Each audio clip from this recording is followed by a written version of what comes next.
What's up, everybody? This is Soccer Dave, David Kitchen, and I am joined by someone who had a pretty incredible weekend a few weekends ago playing PGA DFS golf. That guy is Ben Moyer. Ben's from my neck of the woods here in the Southeast, from South Carolina. Ben, how are you today? I'm doing great, Dave. How you doing?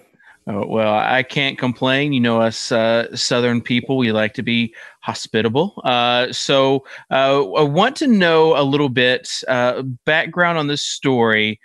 You actually were at a tournament that you won quite a bit of money in, including $20,000 in the PGA 125K 3-wood a couple weekends ago.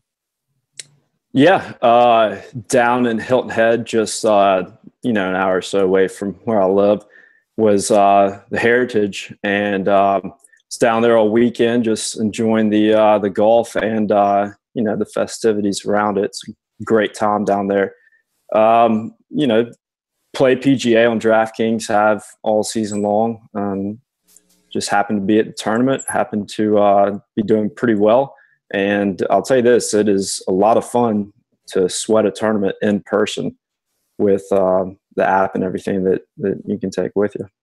Oh, I bet. And also to set up the story, Kevin Kisner, who unfortunately didn't finish first, but he finished second. Furyk beat him in the playoffs. So you were cheering on a buddy of yours as you were winning money at the tournament live. That's a pretty cool story. Yeah, it was a lot of fun. I met Kevin through some good friends of mine from college that he grew up with. And, knowing somebody out there, you kind of follow them a little bit more probably week to week than you would most people.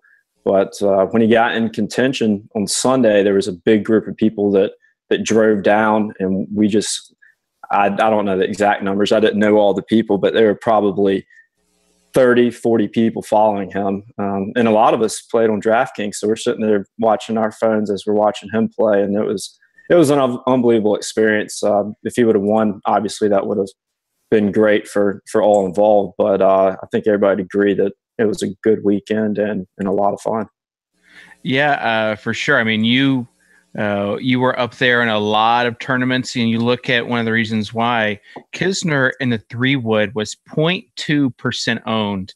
When you kind of saw his ownage percentage, and then you went there, were you like, oh, this gives me kind of extra incentive to cheer for a buddy?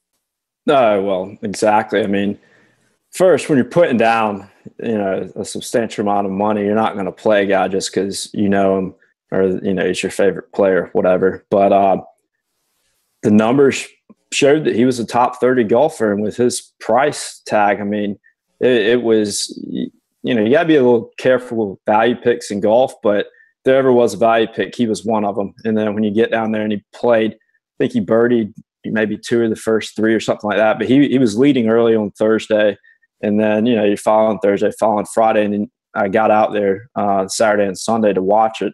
And I mean, it was, the fact that he was low on doesn't surprise me, but it just kind of bounced my way. I saw this past week he was a little higher owned after that finish, but that happens sometimes. You just got to trust the numbers, and the fact that he's somebody I do know is just an added bonus. And looking at your lineup that won, you had Kisner, and then you had 2, which was Kisner. I'm sorry, you had Furyk at 1, Kisner at 2, Todd at 4, Kuchar at 5. So you had a pretty good group of those top guys. Getting to follow those guys, I want to know though. Like, obviously, it was a disappointment for him to lose. He did, though, finish well. So what was it like, just kind of the feeling with him and his family and friends around there? And were you kind of trying not to, like, celebrate too much because you are winning all this money? I mean, I'm sure everybody there that had any connection to him at all wanted him to win. But at the end of the day, I mean, the guy had a great finish. I mean, he'll win one of these days, I'm sure. We were all pulling for him, but I remember a few of us looked down at our phones when we were going out to the park, or to the clubhouse actually, to pick up a few like gift items.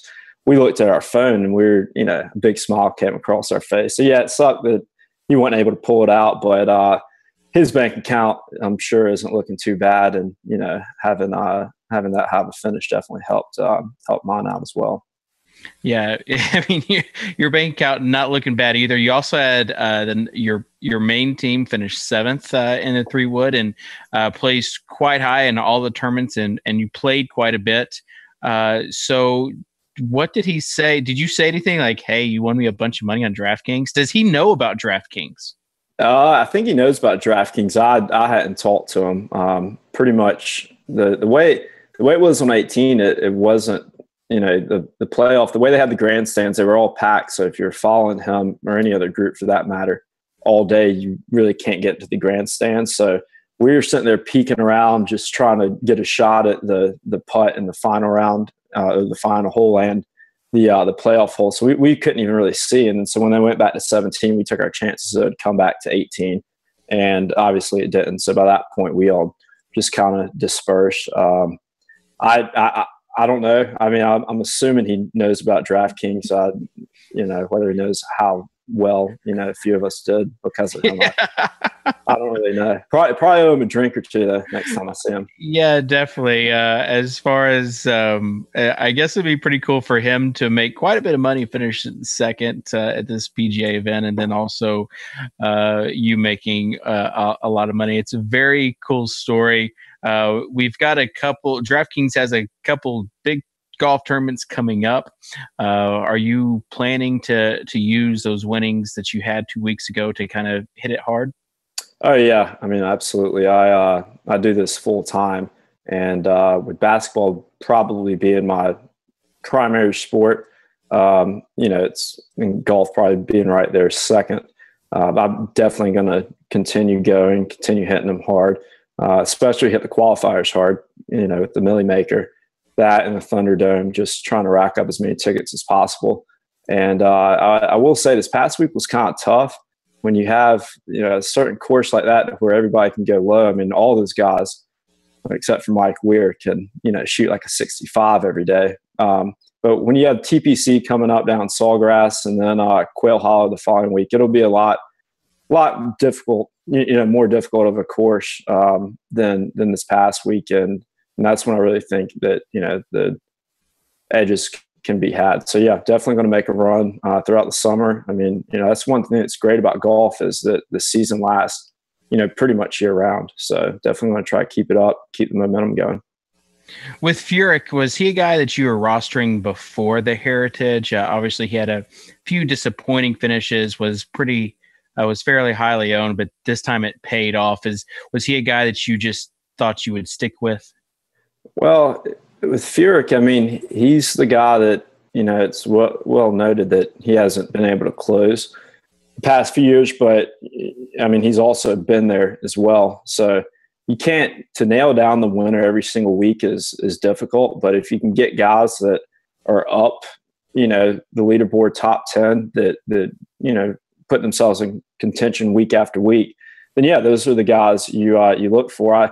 I think at the Masters, I don't think I had many, if any, shares of Furyk there. Probably had a Millie Maker two or so with them. But a course like Harbor Town, where driving accuracy is important. Guys that don't 3-putt a lot, guys that the greens are small, so you got to greens regulation is great, but if you're not hitting it close to the pin, it's not that big a deal. But he's kind of a horse for the course kind of guy. Not my favorite golfer to cheer for, but he's consistent and he's a good guy to put in there for cash games especially. All right, 2 final questions. The first, you have to roster someone besides Kisner. Who would that be? And second, how much of the winnings from 2 weeks ago have you used to actually play golf? The first, other than Kisner, I mean, if you look at that price range, I mean, just your favorite golfer. Who would you just like to cheer for? I mean, I'm a big Tiger fan. I grew up playing golf in the late '90s when Tiger was, rolling out, and he just brings a sense of energy that, love him or hate him, I mean, it just makes it more fun to watch. As far as the winnings, I mean, I think I don't know. I do a decent amount every week. I don't know the exact figure on it, but well, you don't have to give it. You don't have to. Those winnings will be in play. That's for sure. All right. Well, thanks, Ben Moyer, aka Poppaspicks from South Carolina. Had a great story, and best of luck as you continue the old PGA DFS golf this season. Thanks, Dave. I appreciate having me. And like I was saying earlier, there's nothing like following a tournament live with the DK app and being there in person. I mean, it's so much fun. So look forward to it. Hopefully I can nail down a spot to Boston in September. And thanks for having me. Yeah, for sure. Thanks, Ben. And make sure you're tuning in DraftKings or youtube.com/DraftKings and subscribing to our YouTube channel for more videos and interviews like this.